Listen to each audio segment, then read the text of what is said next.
আসসালামু আলাইকুম, আশা করি সবাই ভালো আছেন। আজকে আমি আপনাদেরকে তিরমিজি শরীফের একটি হাদিস শোনাবো, কিন্তু সেই হাদিস শোনানোর আগে একটি গল্প শোনাবো।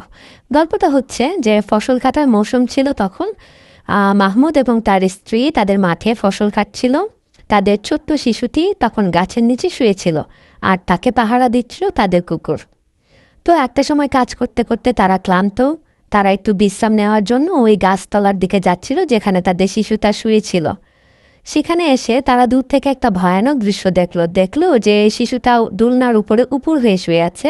কোনো নড়াচড়া নাই, নিষ্প্রাণ হয়ে আছে। আর একটু দূরেই কুকুরটা দাঁড়িয়ে আছে, তার মুখের মধ্যে রক্ত মাখা। তো এটা দেখে তো মাহমুদ পুরা পাগল প্রায় হয়ে গেল। সে ভাবলো যে কুকুরটা তার ছেলেকে কিছু করেছে, হয়তো মেরেই ফেলছে কিনা। তাই সে করলো কি, তার হাতে কাস্তে ছিল, সেই কাস্তে দিয়ে দৌড়ায় যে কুকুরটাকে আঘাত করলো।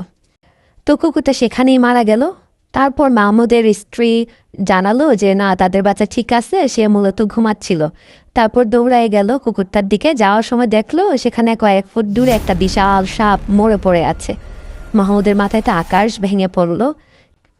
সে তখন বুঝতে পারলো যে কুকুরটা আসলে ওই সাপের সাথে লড়াই করতে যেয়ে আহত হয়ে পড়েছিল। তাদের সন্তানকে বাঁচাতে যেয়ে এই কুকুরটা তার জীবন উৎসর্গ করে দিয়েছে।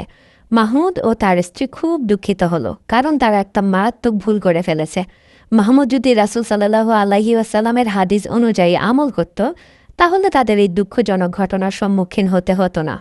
রাসূল সাল্লাল্লাহু আলাইহি ওয়াসাল্লাম আমাদেরকে বলেছেন, দৃঢ়তার সাথে কাজ আল্লাহর পক্ষ থেকে, এবং তাড়াহুড়া করে কাজ করা শয়তানের কাজ। হাদিসটি তিরমিজি শরীফের হাদিস, এবং এর হাদিস ক্রম হচ্ছে 2012। আশা করি সবাই এই হাদিসটি আমল করার চেষ্টা করবেন। আবার কখনো আসবো অন্য আরেকটি হাদিস নিয়ে। সে পর্যন্ত ভালো থাকবেন। আল্লাহ হাফেজ। আসসালামু আলাইকুম। আমাদের এই চ্যানেলটি একদম নতুন একটি চ্যানেল। আপনারা চাইলে আপনাদের মূল্যবান মতামত আমাদেরকে কমেন্টের মাধ্যমে জানাতে পারেন, কিংবা ইমেলও করতে পারেন।